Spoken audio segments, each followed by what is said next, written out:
여러분 보시면,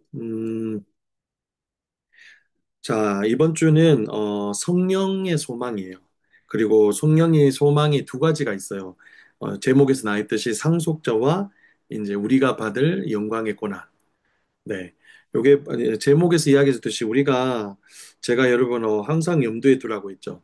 뭐 로마서를 보고 있는데 로마서에 죄송합니다. 1장에서 7장까지는 죄를 다루면서 율법과의 관계, 그 다음에 우리 육신의 한계, 이를 통해서 우리가 얼마나 죄인인지 깨닫게 됐단 말이에요. 그런데 제가 강조했죠. 여러분들이 이제 우리가 로마서 8장을 보고 있는데 8장부터는 톤이 바뀌어요. 뭐냐고 하면 이런 우리의 하나님이라는 하나님의 율법 앞에 거룩한 율법 앞에서 죄인일 수밖에 없는 우리를 이제 율법 스스로 우리 육신에 쌓인 우리 팔려 있는 우리를 구원할 능력은 없다고 했어요. 율법이 예수 그리스도를 통한 구원이 있기 전에, 복음이 있기 전에는 우리가 그것을 통해 나름 하나님의 뜻이 무엇이고 지키려고 노력했단 말이에요. 근데 빈번히 이스라엘부터 시작해서 백성의 예에서와 같이 우리는 그 앞에 이 율법을 보고서는 율법을 보고 온전히 행할 수 없는 존재라는 걸 바울이 우리는 연약한 존재라는 걸 계속 로마서에서 이야기해 줬어요. 그래서 이제는 어떻게 한다고요? 율법이 죄는 알게 하지만 스스로 우리를 구원할 힘을 가지지 못해요. 그렇기 때문에 7장에서 여러분 기억나시죠? 조금씩 말해준 게 뭐죠? 이제는 묵은 조문, 해묵은 캐묵은 조문으로 우리를 구원하시지 않고 바로 다른 방식으로 우리를 구원한다고 하셨는데 그게 뭐냐면 예수 그리스도를 우리 안에서 믿게 하시고 그 구원의 소망을 약속된 소망을 바라보며 순종하게 하시고 또 우리를 부활 생명까지 주셔서 새 삶을 만든 그 삶 속에서 진리 가운데로 우리가 지켜 행하도록 인도하시는 바로 새로운 영으로서 우리를 구원하시겠다는 거예요. 그게 바로 성령님이에요. 로마서 8장에서 나오고 있는. 그래서 여러분들이 이 성령의 역할에 대해서 이 성령은 여러분 말 그대로 율법의 조문은 지금까지도 로마서에서 생각해 보세요. 7장까지 우리가 논리적으로 문자적으로 하나님의 사랑과 우리를 구원하시는 계획을 뜻을 문자적으로 알게 됐어요. 근데 말 그대로 여러분 말이 이야기하는 것처럼 바울이 이제는 우리가 영으로 구원받기를 원하세요. 인도하심을 받고. 그래서 여러분들이 로마서 8장에서는 우리 리더들이 먼저 조문이나 어떤 법칙으로서의 하나님의 법이나 말씀보다 여러분들이 성령이 어떤 것인지 내 안에 함께 계시는지 내가 하나님의 자녀로서 성령의 인도하심을 받아서 순종하고 있는지 여기에서 먼저 눈을 떠야 영이 먼저 주파수가 맞춰지고 지정의 부분에서 성령님이 우리를 어떻게 이해되게 하시고 마음의 감동을 주시고 결단하게 하신지 이에 대한 이 바울이 이야기하는 게 더 가까이 다가와요. 그래서 다시 강조하는 것은 로마서 8장부터는 성령으로 우리가 예수 그리스도 안에서 구원받고 믿음으로 하나님이 주신 소망이 무엇인지 깨닫게 하시려고 8장부터는 성령이 역사하게 돼요. 그리고 성령이 없으면 여러분 우리가 하나님의 사랑 깨닫지 못해요. 믿음으로 구원받은 확신도 없고요. 조금 이따가 이야기하겠지만 자녀된 확신도 없어요. 그리고 궁극적으로 우리를 성령이 고난 가운데서 장차 하나님 앞에 섰을 때 받을 구원까지도 성령께서 바로 다 인도해 주시는 거예요. 그래서 바울의 통찰력이 엄청난 거예요. 그래서 로마서 8장을 신학적으로나 신학자들이 로마서 8장부터는 여러분 이렇게 별명을 붙였어요. 알고 계시면 성령장이에요. 로마서에서 성령장. 그리고 이 성령을 통해서 하나님이 인도하시고자 하는 것은 하나님의 사랑 안에서 이루어지는 구원이에요. 우리의 구원이 어떻게 이루어지냐. 그래서 이 성령의 역할에 대해서 여러분들이 예민하게 어떤 것인지 깨달을 뿐더러 마음으로 받아들이고 먼저 삶 속에서 성령과 동행하는 게 어떤 것인지 깨달으면 더 목자로서는 물론이고 여러분들의 삶이 더 풍성해질 줄 믿습니다. 그래서 성령의 소망 말 그대로 이제 성령이 지난 시간에 여러분 기억나세요? 여러분도 모른 척 할 건데 성령이 이제는 우리를 어디에서 해방시켰죠? 율법과 죄와 사망에서 해방시켜서 자유를 주셨단 말이에요. 그래서 우리가 예수 그리스도로 말미암아 하나님 앞에서 기뻐할 수 있댔죠. 하나님과 관계가 회복되고. 그래서 여러분 어떻게 했죠? 바울이 자유함을 누리기 위해서는 이제는 무엇을 따르라? 율법이나 육신을 따르지 않고 무엇을? 영의 생각을 따르라고 제가 그랬죠. 영의 생각. 바울이 말했는 걸 제가 말한 게 아니고. 왜냐하면 영의 생각을 왜 해야 될까요? 생각과 마음으로 성령의 인도하심을 받고 예수 그리스도를 믿음으로 말미암아 구원받은 자녀라는 확신이 있어야지 생각으로서 하나님이 진짜 기뻐하시는 그 삶을 선택할 수 있잖아요. 예, 율법의 조문은 그걸 보고 날마다 묵상하지만 무너졌다면 성령은 우리가 선택하고 믿음으로 붙들 때 예수 그리스도의 십자가로서 우리를 깨끗하게 해주신 그 거룩함을 따라 살아가게끔 하는 영이거든요. 그래서 자꾸 영의 생각을 하라고. 그 다음에 영의 생각이 우리에게 주는 결국 결과는 뭐라고 했죠? 평안과 기쁨이다.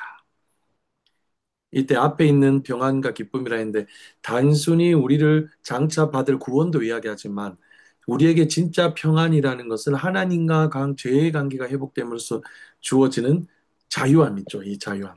현실에서도 이 땅을 살면서 느끼는 그 자유함. 바로 바울이 여기에 뭐가 있다 했죠? 결국 생명이 있다고 했어요. 우리의 생명. 그리고 이 생명이 보장됨으로 말미암아 마지막으로 네, 성령께서 우리를 하나님의 뜻에 따라 구원에 이르러서 구원도 하시지만 데리고 가시고자 하는 높은 지점이 무엇이죠? 율법의 요구를 우리가 듣지 못했지만 순종하지 못했지만 이제 율법의 요구를 뛰어넘어서 이제는 여러분 죽을 육체가 성령으로 인해서 거룩하게 된 우리 영으로 말미암아 이제 육체까지도 마지막 날 부활시키신다는 말이에요. 부활. 그래서 여러분 부활이 요한복음 13장, 15장 이래 나오지만 죽은 나사로를 그냥 살려냈다. 이 단회적인 의미가 있는 게 아니에요. 바울에 의하면 로마서에 의하면 부활은 구원 가운데 복음을 통해서 예수 그리스도를 통해서 우리에게 생명을 주시고 하나님이 우리를 궁극적으로 인도하시려고 하는 아주 높은 복음이 요구하는 단계인 거예요. 그게 바로 여러분 우리 육체까지 나중에 부활체로서 예수 그리스도와 함께 하나님의 자녀가 돼서 영생을 누리는 거. 그래서 여러분 부활 단계까지 간다고 지난 시간 얘기했습니다. 자, 근데 중요한 게 있어요. 그렇다면 오늘 제목처럼 성령의 사람이 됐잖아요. 우리가 예수님을 믿고. 그렇다면 우리가 이제는 꿈꿔야 될 소망이 무엇인가에 대해서 이야기하는 거예요. 그 약속이 바로 첫 번째가 여러분 상속자예요. 상속자는 무엇인지 아시죠? 부모님의 재산이나 유품이나 이런 걸 물려받기로 법적으로 지정된 사람이죠. 예. 부모님의 유언이나 법적인 지정을 통해서. 두 번째는 이 상속자로서 특권과 축복이 있지만 고난도 같이 받아야지 하나님의 자녀로서 진짜 상속자고 자녀로서 나중에 구원에 받기 합당한 자로 구원받은 자구나. 하나님의 약속이 있는 자로구나. 이것을 좋은 상황일 때는 깨닫지 못하죠. 그렇지만 고난 속에서 우리가 진짜 이 영광을 생각하면서 견딜 수 있다면 하나님의 자녀라는 하나님 앞에 확정이 되겠죠, 증명이. 그래서 우리가 상속자라면 장차 받을 구원의 영광을 위해 고난도 현실에서 이겨낼 수 있어야 된다.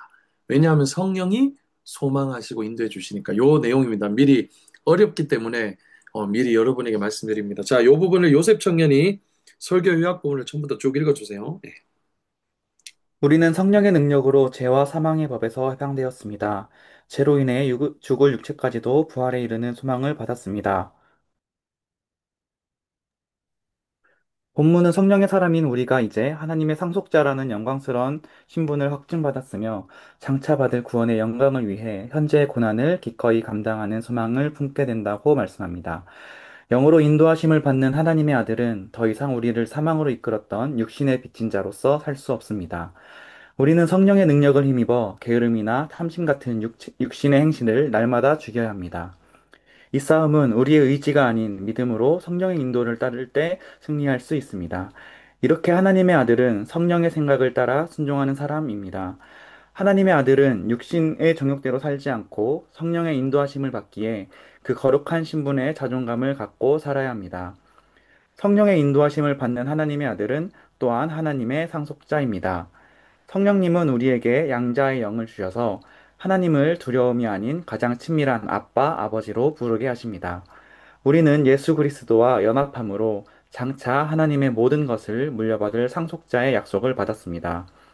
이 최고의 축복을 받았기에 예수님과 함께 영광에 참여하기 위해 현재의 고난도 함께 기꺼이 받아야 할 것입니다. 성령은 이 고난의 여정 가운데 우리에게 생명과 평안을 주시며 진리로 인도하십니다. 성령의 사람은 장래의 구원의 영광을 위해 현재의 고난을 감당합니다. 현재 우리가 겪는 고난은 종말에 우리가 받을 영광과 비교할 수 없습니다. 이 땅의 고난은 아담의 타락으로 인한 세상의 허무함 속에서 피조물까지도 하나님의 자녀들이 누릴 영광의 자유를 기다리는 과정입니다. 우리는 종말에 성취될 우주적인 변화의 소망을 가지고 허무함에 굴복하지 않고 현실의 고난을 기쁨으로 인내할 수 있습니다. 성령님은 우리를 죄에서 해방시키시고 하나님의 상속자로 세우셨으며 영광의 고난을 통해 소망의 길을 걷게 하십니다.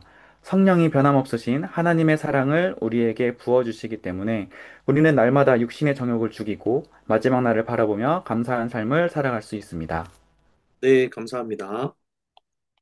자, 여러분, 한번 설명을 해볼게요. 조금 내용이 어려울 수 있는데, 그래도 이제 리더들이니까 충분히 설교를 듣고 또 준비하면서 하면 잘 이해할 수 있을 것이라 생각해요. 자, 서론에 있어서는 여러분, 제가 아까 다 이미 포석을 깔아서 설명했어요. 여러분, 성령이 우리를 죄와 사망과 율법에서 해방시켜서 자유를 줬잖아요. 그러니까 바울은 이제 뭐라고 하냐면, 육신의 빚진 자로 더 이상 살지 말라고 해요. 왜냐하면 율법과 또 우리 육신이 죄에 팔려 있었기 때문에 한계가 육신이라는 말이에요. 죄가 있는. 그래서 영이신 성령을 예수 그리스도를 믿는 믿음으로 받았기 때문에 성령이 예수님을 믿으면 우리가 하나님의 자녀가 되고 영의 있으신 성령을 주시는데 자, 중요한 것은 이 성령을 받으면 어떻게 된다 이제? 단 이제 육신의 소망을 갖지 않고 당연히 성령이 주시는 하나님이 우리를 구원을 주시고 구원을 통해 약속하신 소망을 갖게 하신다고 이거예요. 그게 무엇이냐? 육신에 있었을 때는 꿈꾸지 못했던 바로 이제 하나님의 상속자라는 거예요. 우리가 성령을 받으면 이 땅의 육신의 것, 죄로 인해서 썩어질 것, 율법에 있었던 그 조문 하나 지켜가지고 어떻게 살까 이 정도가 아니고 하나님의 모든 것을 물려받을 상속자로서의 소망을 갖게 하신다는 거예요. 그 다음에 두 번째는 여러분, 이 지금 고난을 받는데 그냥 고난이 아니에요. 수식하죠. 영광의 고난이에요. 왜 영광의 고난이라고 하면 예전에 육신에 있을 때 받는 고난은 율법 아래서 항상 좌절이었어요. 그렇잖아요. 우리가 육체에 팔려 있고 율법의 요구를 다 들어줄 수 없기 때문이죠. 그러나 이제 영이 함께 하시는 성령이 함께 하시면 고난을 성령의 인도하심에 따라 능히 감당할 수 있어요. 언제까지? 주님 예수 그리스도 앞에 서서 마지막 날에 완전한 구원의 때까지요. 그래서 이 고난의 기간이 고통이지만 예수님과 또 조금 있으면 그렇지만 항상 함께 받고 성령이 또한 감내하도록 인도해 주시기 때문에 우리가 진짜 하나님의 상속자라는 것을 성령이 증명해 줘요. 그래서 로마서에서 여러분 좀 어려운 말인데 확증이라고 있어요. 확신해서 증명한다. 확고히 증명한다. 이렇게 생각하면 돼요. 그것이 바로 우리가 영광을 받을 만한 존재다. 왜? 현실의 고난도 성령의 소망 안에서 끝까지 인내했기 때문에. 네, 그래서 저와 목자분들도 이거 단순히 설교가 아니라 삶 속에서 이런 영의 생각을 따라서 진짜 성령이 하나님이 우리에게 주시는 소망 무엇인가? 네, 설교자로서 저도 서 있고 예수 가족 위대를 섬기고 있고 눈에 보이는 건 다 물리적인 세상이지만 그 속에서 저도 날마다 저를 향한 하나님이 주시는 진짜 목적, 공동체를 인도하시는 목적을 볼 수 있는 눈을 주시죠. 그리고 그 속에서 말씀을 통해 날마다 하나님의 뜻을 찾는 거 어려운 게 아니에요. 이게 바로 소망이 어디에 있냐. 궁극적으로 예수 그리스도 하나님 나라에 있지 않겠어. 이걸 봐야 된다는 말이에요. 자, 그래서 요게 바로 서론이에요. 요게 서론이고 자, 그렇다면 설명을 첫 번째 문단을 보면요. 이제 첫 번째는 소망 자체는 아니에요. 그런데 상속자로서 그다음에 영광의 고난을 함께 받는 소망을 가지기 위해서 제가 아까 말했던 게 있어요. 이제는 다른 게 아니라 하나님의 우리가 성령으로 말미암아 하나님의 자녀가 되었단 말이에요. 그렇다면 이 자녀들의 특징이 무엇인가 바울이 이야기하는 거예요. 성령을 받았기 때문에 이제 영의 생각을 따라 순종한단 말이에요. 영의 순종이라 적을게요. 그래서 첫 번째 줄 보시죠. 영으로 인도하심을 받는 하나님의 아들은 더 이상 우리를 사망으로 이끌었던 육신의 빚진 자로서 살 수 없습니다. 그렇죠. 제가 말했죠. 율법과 육신 안에 빚진 자로서는 결국 우리가 달려갈 길은 사망이라는 말이에요.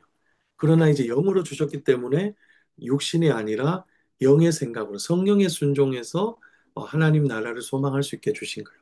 그래서 성령의 능력을 힘입어 게으름이나 탐심 같은 육신의 행실을 날마다 죽여야 합니다. 자, 여러분, 이게 핵심이 있어요. 그렇다면 목사님, 영에 순종하고 영을 따라 살아가라고 했는데 이 사는 방법이 무엇인가요? 구체적으로 바울이 어떻게 얘기하냐면 육신의 행실을 죽이라고 하고 있어요. 육신의 행실. 육신의 행실. 예를 들어 내가 예수 믿기 전에 율법 아래 있을 때 행하던 정죄함 있죠. 어떤 것을 잘 지키다가도 항상 무너지는 그 지점에서 다시 믿음으로 예수님을 믿고 돌이켜야 된 돌이키지 못한 옛날 방식 삶 있죠. 그다음에 누군가를 사랑한다 해놓고 또 넘어지고 그다음에 예를 들어 이번 주에도 기도하고 시간을 정해서 또 로마서 말씀이나 묵상하기로 했는데 항상 하나님 말씀이 왠지 내 삶의 뒷전이 되는 그런 삶의 후순위가 되는 그런 삶의 방식들 있죠. 예를 들어 이런 게 육실의 행실이라면 이런 것들을 여러분 죽여야지 하나님의 성령이 우리의 육신의 요구보다 성령의 인도하심에 순종할 수 있다는 거예요. 당연한 거죠. 육신의 행실을 죽여야 하나님이 진짜 기뻐하시는 게 무엇인지 보이겠죠. 예. 그래서 자꾸 하나님의 아들은 어떤 사람이냐? 성령의 생각을 따라 순종하는 사람입니다. 자, 요때 핵심이 있어요. 나눔에도 나올 건데 그렇다면 성령을 순종함으로써 육신의 행실을 죽이는 방법이 있어요. 구체적인 뭐냐고 하면 여러분 사실은 행위가 아니에요. 당연히 왜냐하면 이제 우리는 육신의 빚진 자가 아니랬잖아요. 성령을 따라 행하기 때문에 행위로서 우리가 하던 거를 절대 멈출 수 없어요. 그것마저 율법이에요. 그게 아니라 믿음이라는 수단을 통해서 여러분 믿음. 예수 그리스도께서 우리를 십자가에서 달려 우리 죄를 사해 주시고 이제 우리가 새로운 피조물이 됐다 있잖아요. 이제는 그 우리를 구원하신 그 의죠. 하나님의 의대로 거룩하게 살아갈 수 있는 새 사람이 되게 하신 바로 여러분 그것을 믿을 때 성령이 우리가 옛날에 십자가 이전에 행하던 방식대로 살지 않도록 우리를 인도해 주신다는 거예요. 그리고 우리는 믿고 따라가면 돼요. 그 위에 밥 숟가락을 올리고 우리가 뭘 하는 것이 아니라. 그래서 이 방법이 바울이 말하는 뭐냐면 육신 안에 살지 않고 빚진 자로 살지 않고 성령의 영을 따라 살아야 된다. 예, 이런 말입니다. 자, 두 번째 문단 한번 보세요. 첫 번째 문단은 그러니까 성령의 소망대로 순종하기 위한 원리를 설명했다면 여러분 두 번째 보실까요? 두 번째가 제가 말했던 본격적인 소망인데 뭐냐면 여기를 첫 번째로 할게요. 하나님의 상속자로서 여러분 소망을 갖게 해주신다고 했어요. 자, 그런데 여러분 이것도 순서가 있어요. 자, 하나님의 상속자가 되기 위해서는 조건이 여러분 뭐냐고 하면 있는데 이것은 우리가 무엇인가를 행해야만 주신다는 조건이 아니라 순서적인 조건을 이야기합니다. 뭐냐고 하면 첫 번째는 우리가 아들이 돼야 돼요. 하나님의 아들. 그리고 하나님의 아들을 성령을 인하여서 하나님의 아들이 되는 증거가 있는데 바울이 이 부분을 되게 여러분 생동감 있게 전달해요. 뭐냐고 하면 여러분 바로 성령께서 우리 안에 거하실 때 예수 그리스도를 믿어서 거하실 때 주시는 양자의 영이라고 있어요. 양자의 영. 여러분 이게 무엇일까요? 바로 우리를 자녀로 삼아 주신 영. 성령은 여러분 사실은 우리를 진리 가운데로 하나님의 뜻에 따라 인종하시기도 하지만 양자의 영이요. 뭐냐? 예수 그리스도를 믿을 때 우리 안에 성령이 계셔야 우리가 예수님 이외에 하나님의 또 다른 아들로 양자로서 입양되었다는 여러분 그것을 입증하는 것이 누구시냐면 성령이에요. 그래서 우리가 아들이 되기 위해서는 성령이 우리 안에 거하시면서 양자의 영으로 우리 안에 거하시는 거예요. 자, 그럴 때 그러면 목사님 내가 하나님의 이제는 아들이다. 예수님처럼 동등한 아들이 되게 하시고 입양된 구원받은 자녀임을 어떻게 증언하나요? 이 부분에서 바울이 여러분 특이한 방법인데 뭐냐고 하면 양자의 영을 주셔서 하나님을 이제는 두려움이 아닌 아빠 아버지로 부르게 하세요. 아빠 아버지. 아바 아버지 왜가 그럴까 여러분 갑자기 찬양해서 미안합니다. 예, 방에서 이때 우리 아빠 아버지라고 이야기하잖아요. 왜 찬양에도 있잖아요.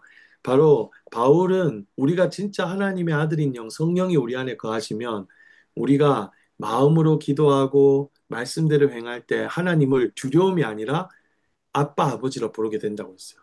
아주 친밀하고 이제 율법과 죄의 시대 때 있었던 우리가 하나님을 대하던 방식과 달라졌어요. 진노아래 있던 방식과.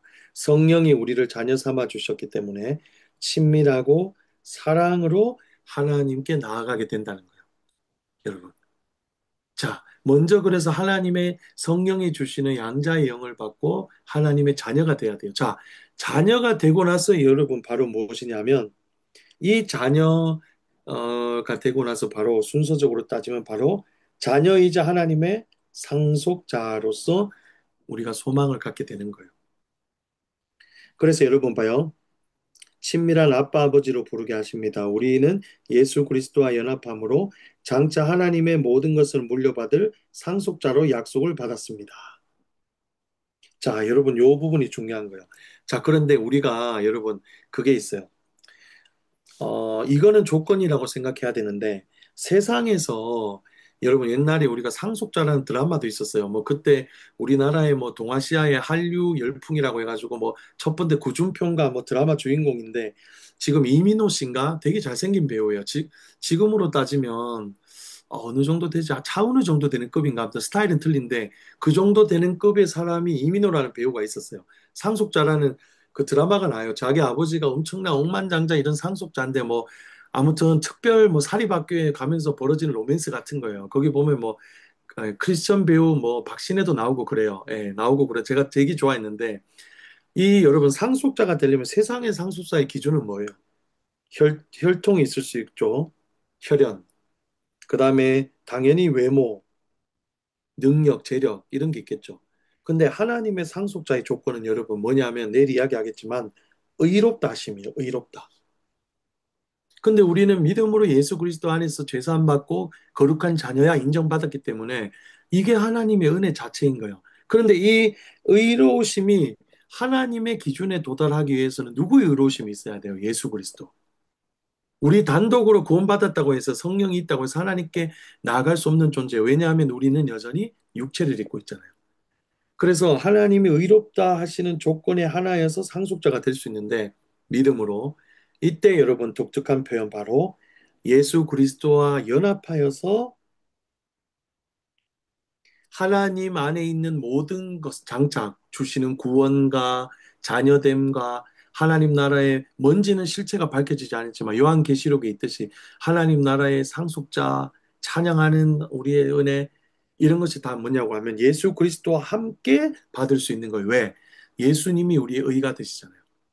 믿음으로 예수님이 우리 안에 함께 연합한 생명으로 계시기 때문에 하나님이 그걸 보시고 은혜 가운데 자녀 삼아 주시는 거예요. 그래서 이 모든 것이 어디서부터 시작하고 누가 인도해 주신다? 소망을 갖게 하신다? 성령이 있어야 돼요. 양자의 영을 주시고 예수님 안에 성령을 통해서 함께 하나가 되어서 하나님 앞에서 예수님이 우리 머리에 새겨져 있고 마음에 새겨져 있고 손과 영혼에 새겨져 있기 때문에 우리를 의롭다 하셔서 자녀 삼아 주시는 거예요. 그래서 여러분 성경은 하나님은 여러분 제가 성장반 때 그랬지만 은혜에서 은혜로 인도해 주세요. 하나님은 우리 성도를 저와 여러분을 하나님은 그냥 사랑해서 사랑해요. 그러니까. 근데 우리는 어떻게 반응한다고요? 믿음에서 믿음으로 반응합니다.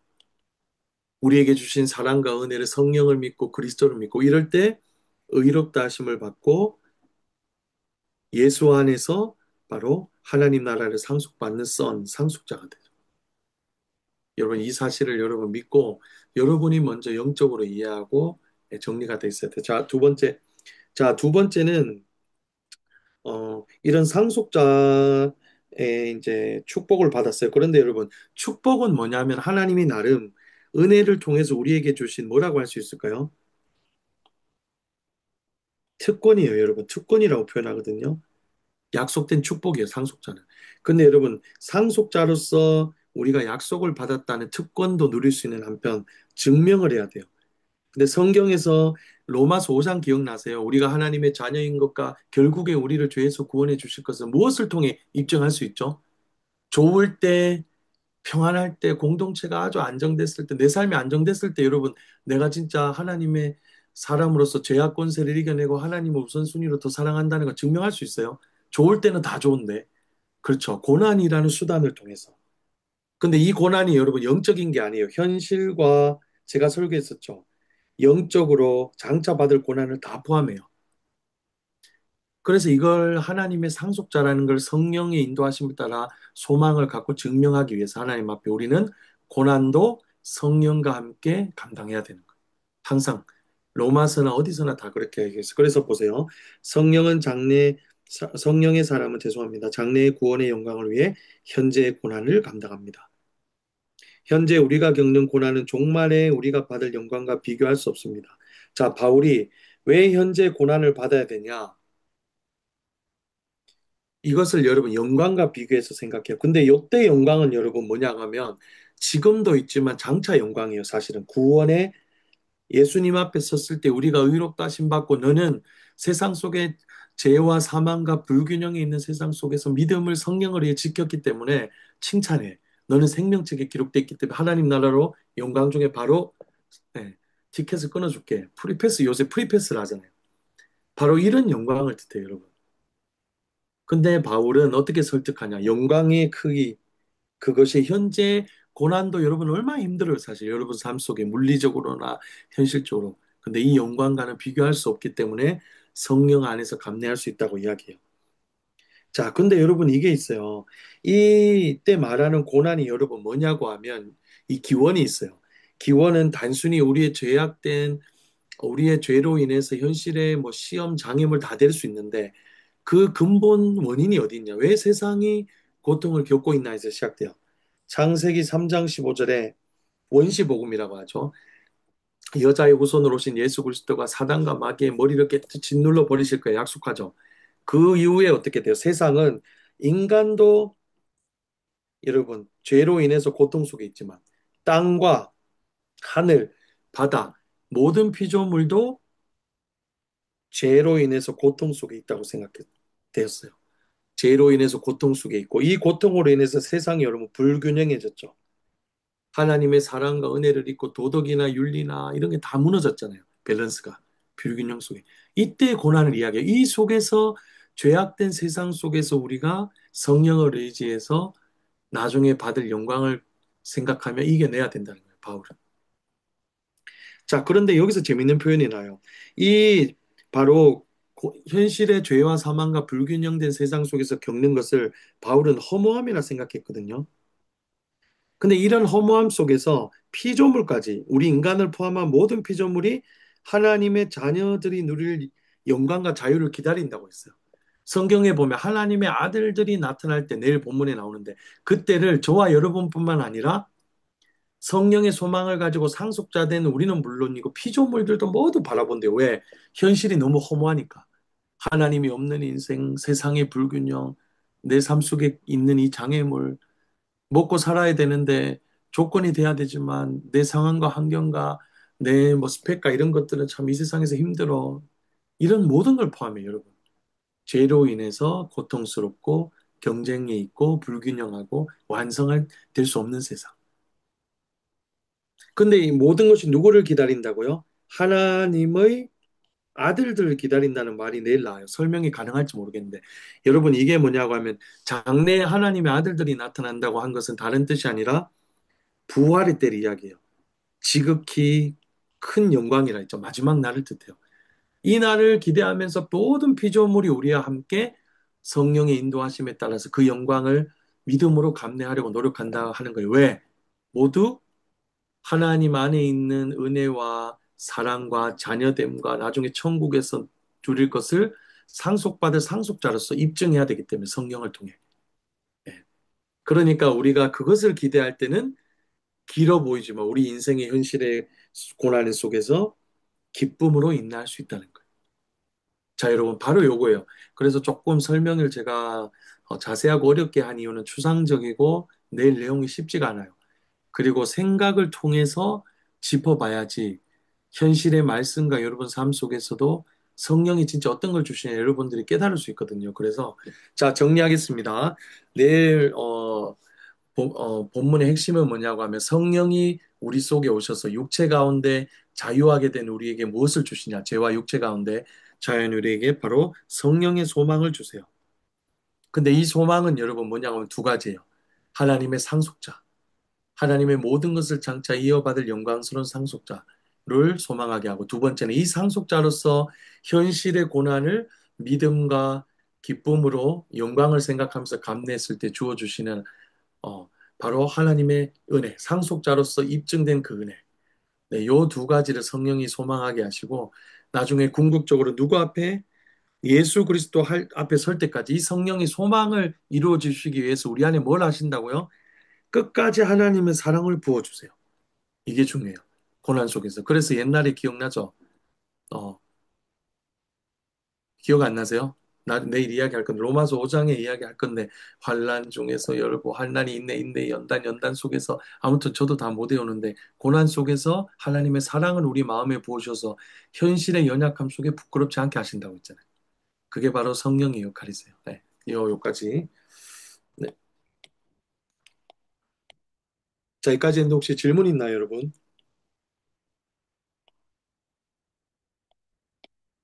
네. 그럼 1번을, 문제 1번을 우리 지성청년 한번 읽어줄래요? 네.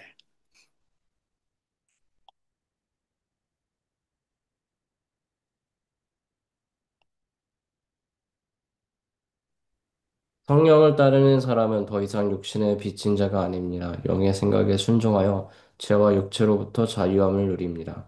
최근 내가 주로 집중하거나 추구하는 것들은 무엇입니까? 그것이 육신의 행실을 따르는 것인지 성령을 따르는 것인지 나누어 봅시다. 네, 감사합니다. 여러분, 여기는 이제 단순히 첫 번째 이제 서론에 들어가는 질문이죠. 네. 주제에 대해서 성령의 소망. 진짜 아직도 여전히 율법과 죄 속에서 육신의 것들에 매여 살고 있냐 아니면 제가 말했죠.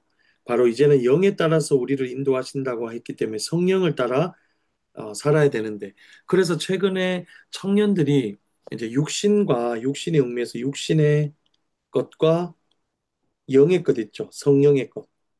어떤 것에 진짜 소망을 두고 사는지 여러분 봐요. 우리가 예수 믿고 구원받은 하나님의 자녀가 됐어요. 모두 다 양자의 영을 받고 상속자고 하나님 나라를 꿈꿔요. 그렇다고 현실의 것들을 어떻게 하죠?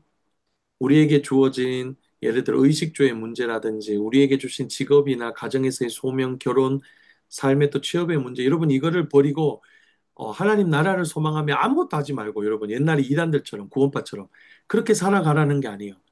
그 속에서도 중요한 거는 뭐죠? 여러분의 삶과 직장과 시험과 모든 것에서 이거를 제쳐두는 게 아니라 그것에만 몰두하는 게 아니라 뭐요? 영을 따라서 성령의 인도하심을 따라서 그 고난 속에서도 내가 상속자로 부름받았어. 그 고난 속에서도 믿음으로 성령이 예수 안에서 내가 다시 오늘 하루도 하나님의 사랑을 의지해서 살아갈 수 있게 하셨어. 영의 생각을 자꾸 따라가는 게 중요한 거예요.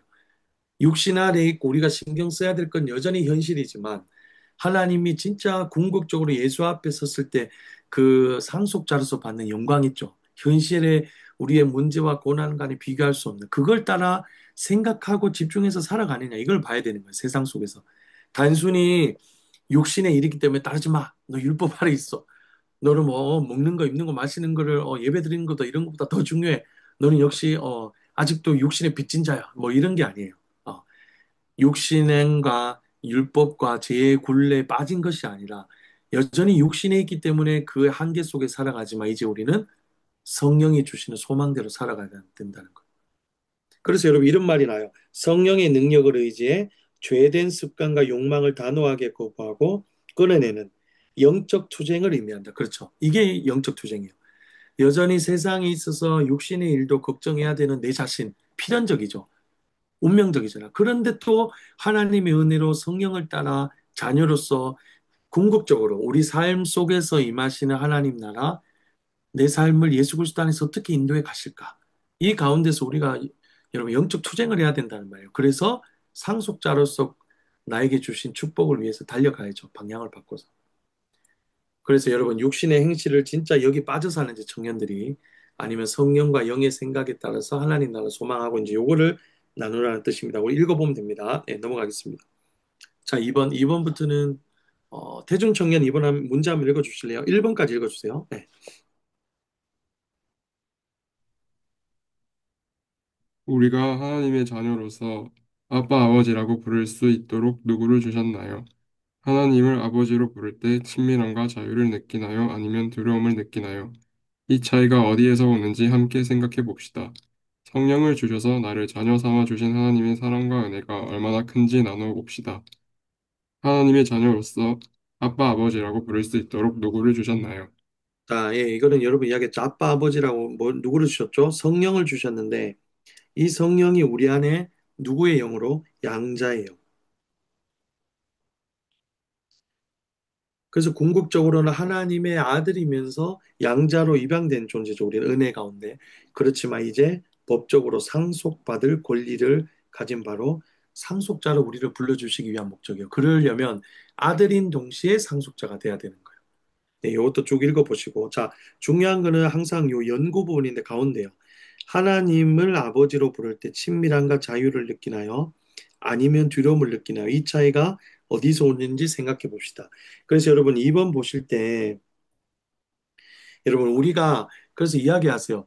청년들에게 그렇다면 내가 양자의 영을 받고 내 안에 성령님이 함께 하시는 것 같은데 어떤 청년은 이렇게 이야기할 수 있잖아요. 내가 진짜 내 안에 성령이 계신가요? 그럼 증거는 무엇인가요?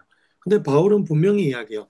기도할 때나 하나님의 말씀 안에서 하나님이 나를 구원해 주신 사랑을 바라볼 때 하나님을 바라볼 때 우리가 이제는 아빠, 아버지라고 부를 수 있게 되는 거예요. 이 아빠, 아버지는 여러분 아시다시피 사랑과 친밀함의 표현이에요. 여러분, 왜 사랑과 친밀함을 하나님으로부터 느끼는 청년이 우리가 아빠, 아버지라고 부를 수 있냐면 여기 보세요. 우리가 아까 성령이 우리 안에 아들로 자녀 삼아 주시면 우리에게 양자의 영을 주셨다고 했는데 여러분 사실 이 양자의 영과 반대되는 말이 뭐냐면 양자의 영이니까 친아들의 영, 예수님은 친아들이니까 친아들이 이게 아니에요. 반대말이 여러분 요거예요. 종의 영입니다. 이 로마서 7장까지 종의 영으로 살았잖아요, 우리가. 죄의 종노릇하고 육신이 죄에 팔려가지고 율법도 우리를 구원하지 못하는. 그렇기 때문에 이전에는 하나님을 생각할 때 여러분 이스라엘 백성이 어떻게 했는지 기억나요? 자기 마음대로 하다가도 모세가 선포하거나 하나님 말씀으로 하나님이 심판하시겠다면 두려움에 떨어잖아요, 처절하게. 이 절망감 때문에 하나님을 또 미워했잖아요. 그래서 종의 영은 율법 아래에 있고 육신 아래에 있고 육신만 따르기 때문에 정죄와 심판만 줘요. 사망으로 인도해요. 그런데 여러분, 양자의 영을 주면서 우리가 뭐죠? 법적으로 신분 변화를 이뤘어요. 이제는 예수님을 믿는 믿음 안에서 은혜 가운데 우리를 사랑하셔서 거저 주신 신분이에요. 그 사랑에 감사하면 여러분 어떻게 해요, 우리가? 먼 곳에서도 탕자처럼 달려와서 하나님 배신하고 재산도 허랑방탕한 아버지 거 다 상속받는 상속자인데 가만히 있어도 다 허랑방탕하고 근데 사랑의 아버지에게 어떻게 달려갈 수 있었어요? 탕자 자신이 배고픔 속에서 생각했지만 아버지만이 내가 그할 처소이다. 아버지는 날 용서해 주실 거예요, 사랑으로. 이 사랑에 대한 두려움이 아버지가 어떤 분임을 생각할 때 없어졌기 때문에. 그렇기 때문에 여러분, 아빠, 아버지라는 호칭은 그냥 나올 수 있는 게 아니에요. 하나님이 정말 나를 사랑하시고 내 안에 계신다, 양자의 영으로. 성령께서. 예, 친밀함의 표현입니다. 그래서 예, 이 호칭을 믿음으로 기도할 때 사용할 수 있는 것 자체가 우리는 죄에서 해방되었고 두려움과 심판에서 해방되었다는 말하고 같죠. 사랑 안에 거하고 있다는 증거죠. 그 찬양할 때도 아바 아버지 우리를 지키시는 아버지 이렇게 찬양했던 것 같은데. 네. 그래서 여러분 의도가 있어요.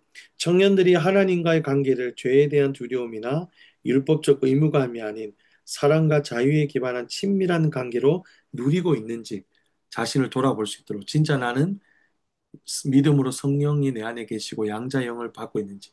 네. 그 이걸 깨달은다면 어떻게 됐죠? 하나님의 무조건적인 사랑과 은혜의 결과로 감사와 자발로 성령을 의지하게 되겠죠. 순종하게 되는 거. 그래서 여러분 3번도 성령을 주셔서 나를 자녀 삼아 주신 하나님의 사랑과 은혜가 얼마나 큰지 나누어 봅시다. 네, 여기 한번 읽어보세요. 20, 30대 청년들은 율법이나 종교적 의무감 때문에 신앙생활을 보고하거나 시험 기간이나 그래서 위기 때만 기계적으로 옛날에는 그랬잖아요. 저도 그런 적이 있어요. 뭐 우리 리더들은 안 그럴 수도 있는데 근데 영적으로 사실 두려움은 자신의 죄책감이나 하나님을 심판자로만 보면 두려움에 갇혀 있는 양자로서 살아갈 때 그렇단 말이에요. 근데 우리는 이제 사랑과 은혜 속에 하나님이 나를 자녀 삼아 주셔서 아빠 아버지라 부르게 되었다. 여기 구체적인 적용도 있어요. 예, 심정적으로 제가 찾아보고 나름 이렇게 썼는데 이걸 나누면 됩니다. 읽고 나눠보시고. 자, 세 번째는 어, 네, 오랜만에 우리 보경 청년이 우리 3분 한번 읽어줄래요? 예, 질문. 1번까지 읽어주세요. 우리에게 성령을 주셔서 하나님의 자녀로 삼으신 동시에 어떤 존재가 되게 하셨나요? 하나님의 상속자로서 우리에게 주신 특권은 구체적으로 무엇일까요? 현재 겪고 있는 삶의 고난의 장차 영광을 위해 예수님과 함께 참여한다는 것이 어떤 의미인지 묵상해 봅시다. 우리에게 네, 네, 계속 읽어주세요. 우리에게 성령을 주셔서 하나님의 자녀로 삼으신 동시에 어떤 존재가 되게 하셨나요? 네, 감사합니다. 자, 우리에게 자녀로 삼으신 동시에 뭐가 됐댔죠, 제가? 예, 바로 하나님의 상속자로 삼아 주셨댔어요. 상속자는 법적으로 여러분 나중에 우리가 내일까지 이것까지 자세하게 설명을 못해요. 핵심은 아니기 때문에. 근데 하나님의 영광과 그리스도와 함께 받을 영광의 모든 것을 뜻하거든요. 근데 구체적으로까지 성경에서 계시록도 그렇고 요한도 그렇고 보지는 못했어요. 근데 신학자들이 성경 전체 맥락에서 생각하는 거는 단순히 뭐냐고 하면 여러분 사랑이죠. 하나님의 사랑 천국에서. 사랑으로 인한 구원, 그다음에 예배, 그리고 말 그대로 하나님의 어떤 것인지 모르는데 하나님이 주신 자녀의 위치의 상속 이런 것들 이야기해요. 네. 그래서 우리를 이런 상속자로 삼아 주셨듯이 최고의 신분이자 특권이죠, 여러분. 자, 그런데 2번 보세요. 내일 이제 다루겠지만 구체적으로 시간이 그런데 하나님의 상속자로서 우리에게 주신 특권이 있는데 여러분 제가 이야기했었죠. 원래 세상의 상속자는 아까 조건이 뭐라고 했죠? 단순히 생각하면 단순히 능력이죠. 재력. 단순히 혈연이 되겠고 조건이 있다는 말이에요. 근데 하나님은 사실 의롭다 부르심을 받은 자녀. 하나님이 기뻐하시는 것이 예수님의 십자가 보혈로 정결케 하고 거룩하게 인정받은 자녀를 예, 통해서 바로 상속자로서 하나님이 삼아 주신다고 했어요. 그렇기 때문에 제가 그랬죠. 우리의 의로는 여전히 구원받고 씻음받은 자녀로서 우리의 거룩함 다 인정을 받았지만 제가 인정받는다는 것은 진짜 그래서가 아니랬죠. 여전히 연약하지만 바로 예수 그리스도 안에서는 가능하다는 거예요. 그래서 여러분 사실 상속자로서 우리에게 주신 특권은 구체적으로 여러분 뭐냐고 하면 여기 보세요. 칭의예요, 칭의. 의롭다 하심을 입은 거. 예수 그리스도를 믿는 믿음으로 십자가에서 우리 죄를 사하시고 거룩한 자녀로 삼아 주신 이 칭의 여겨 주신. 근데 여러분 봐요. 칭의가 곧 우리가 그리스도와 연합하여 하나님의 영광스러운 모든 것을 물려받을 상속자가 될 자격을 얻게 된 근거이다. 그렇죠? 근거이자 특권 중에 하나예요.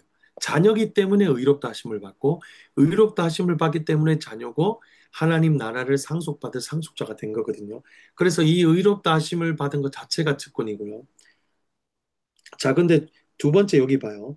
근데 이 특권이요, 단순히 장차 받을 있죠.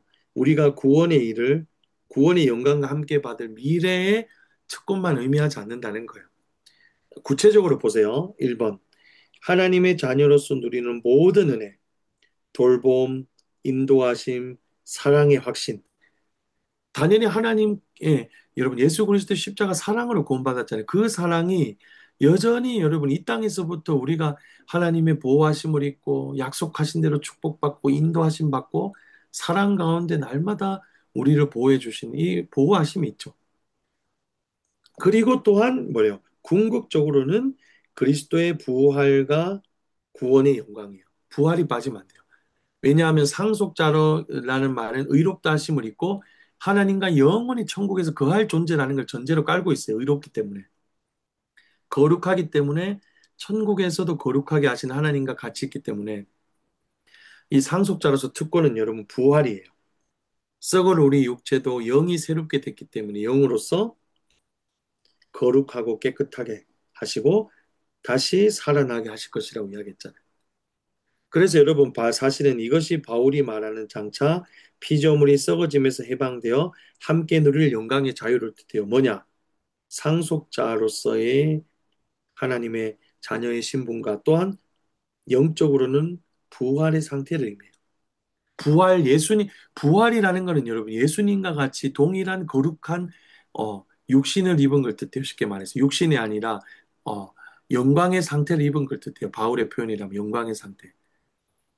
그렇기 때문에 어떤 죄와 육신과 율법과 슬픔과 고통과 아픔에도 흔들리지 않죠. 예수 그리스도의 자녀로서 하나님 안에 거하고 있기 때문에 이 영광이. 예. 그래서 이런 부분.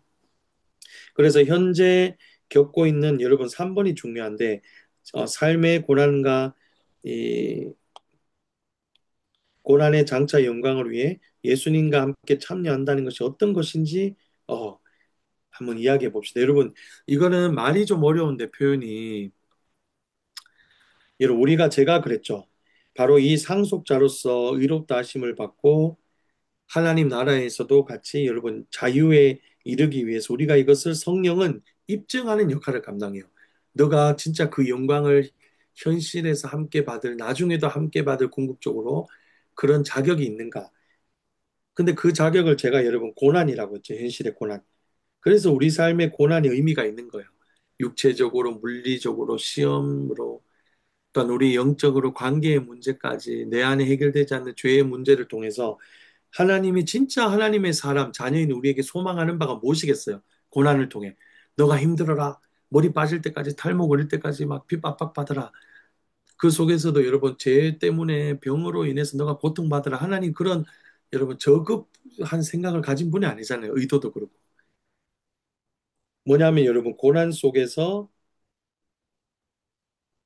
하나님의 의를 따르는 예수 그리스도께서 십자가에서 우리를 거룩하게 하신 그 의를 따르는 여러분, 그런 바로 하나님의 사람인가 아닌가? 이걸 보시는 거예요. 단순히 예수 그림 믿고 나는 새 자녀, 새로운 존재가 되었어. 여기서 끝나는 정도가 아니라. 그래서 보세요. 하나님의 상속자로서 세상의 가치관과 육신의 죄악에 맞서 싸우고 예수 그리스도의 십자가 공로를 통해 주신 거룩함을 따르려 할 때 필연적으로 겪게 되는 신앙의 대가와 십자가 길에 기꺼이 동참한다. 그래서 무슨 말을 하고 있는 거죠? 이 고난은 사실은 우리가 예수 그리스도로 말미암아 우리를 거룩하게 해주신 그 십자가 있죠. 그 길을 계속 함께 걷는 길이라는 거예요. 우리를 의롭게 하신 길이기 때문에 이 고난이 세상 가운데. 그리고 장차 이 여러분 예수님과 함께 걷는 십자가의 바로 길 고난을 통해서 우리가 인정받게 되는 건 뭐죠? 하나님의 영광에 이르게 되는 거예요. 부활에. 그리고 하나님의 상속자로서 천국에서 영생을 누리며 그 할 수 있게 하신다는 거예요.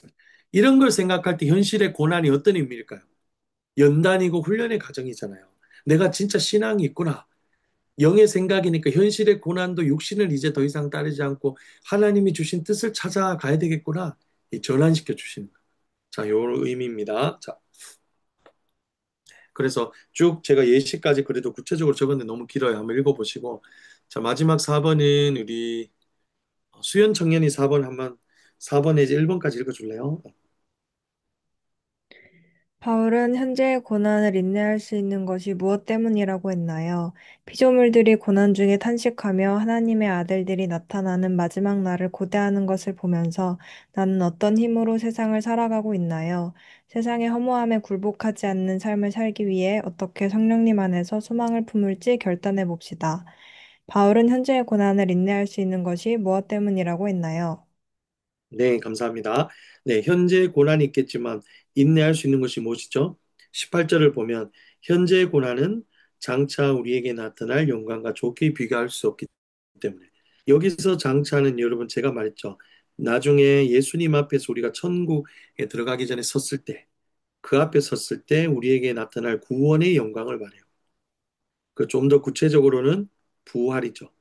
썩을 우리의 육체까지도 영혼과 함께 하나님의 상속자 자녀로서 그대로 영광스러운 예수님의 몸과 같이 되는 것. 예. 그래서 그 영광이 지극히 크다는 것에서 여러분 소망을 가질 수 있으면 현실의 고난 중에서도 눈으로는 여전히 아픔과 공부해야 되는 거, 내가 그래도 어느 정도 먹고 살아야 되는 거, 내 삶 속에 있는 관계적인 갈등, 저 죄의 문제, 이것이 보이지만 이것조차도 영이신 성령을 따라서 하나님이 현실의 고난을 통해 하나님 사랑을 깨닫기 원하는구나. 장차 받을 영광을 향해서 우리가 진짜 상속자답게 이 고난을 이겨내기를 원하시는 걸 하나님이 원하신다는 거예요. 자, 그래 중요한 거는 또 여러분 2번이에요. 2번을 생각해 봐야 되는데, 자, 제가 말했죠. 이 현실의 고난은 그래서 단순히 우리가 겪는 고난 이외에 뭐죠? 이 고난은 큰 광이라고 했어요. 넓은 의미. 바로 창세기 3장 15절 이후로 아담과 하와의 불순종으로 이 세상에 들어온 죄, 그로 인한 고통, 그 다음에 불균형, 나약함, 이런 전체 속에서 피조물 모두가 겪는 탄식이라고 했어요. 이 고난. 이걸 고통과 연결되는데, 자, 피조물들이 고난 중에 탄식하며 하나님의 아들들이 나타나는 마지막 날을 고대하는 것을 보면서, 그렇죠. 모두 현실을 살아가지만 고통 속에서 하늘을 보겠죠. 아, 우리 구원이 언젠가, 예수 그리스도가 언제 오시냐, 피조물들 기다릴 거 아니에요. 심지어 돌마저, 돌덩이 뭐죠. 자, 그러면 나는 어떤 힘으로 세상을 살아가나요? 이런 피조물들은 여러분 보세요. 이 피조물조차도 우리가 구원을 완성하는 날, 마지막 날 있죠. 곧 하나님의 아들들이 나타나는 날을 고대하며 기다리고 있다. 여러분, 이 피조물이 현실의 여러분 속박과 탄식 속에서, 고난 속에서 사실 어디서 힘을 얻고 기다린다고 했죠? 하나님의 아들들이 그래도 나타날 것이다. 이 하나님의 아들들은 여러분 뭐죠? 구원받은 자녀들이라고 했죠. 마지막 날이니까. 바로 하나님 나라를 뜰 때 천국. 이 속에서 받을 영광 때문에 현실의 무게를 어쨌든 지켜내는 거예요. 예. 그래서 그날은 피조물도 썩어짐의 종노릇에 해방되어 이 세상에서는 죄와 율법과 육신 아래서 종노릇 해가지고 막 썩어짐에 굴복할 수밖에 없잖아요. 그러나 해방되어 영광의 자유에 이르는 우주적인 새 창조가 이루어지는 날이기 때문에. 그렇죠, 여러분. 사실은 그래서 여기 나타나는 궁극적인 마지막 날 있죠. 하나님의 아들들이 나타나고 그 영광은 현재 고난과는 비교할 수 없다. 이런 날에 여러분 계시록의 버전으로 의하면 새 창조가 이루어지는 날이에요.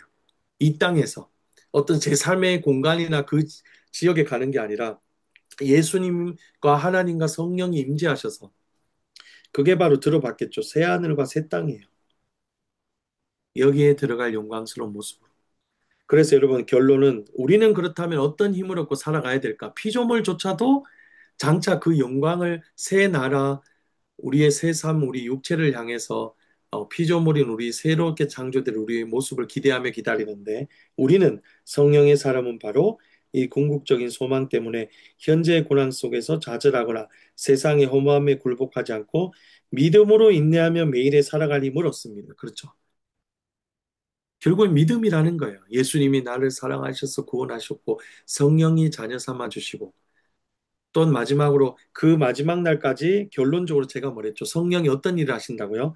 하나님의 사랑을 우리가 절망할 때마다 계속 부어주신다고 했죠. 이건 로마서 5장에서도 이야기했는 거죠. 고난 속에서 하나님의 사랑을 잊지 않고 깨닫게 하시는 것. 약속대로 연단 속에서 영광을 보게 하시는 것은 성령이다. 예, 이게 바로 내일 말씀입니다.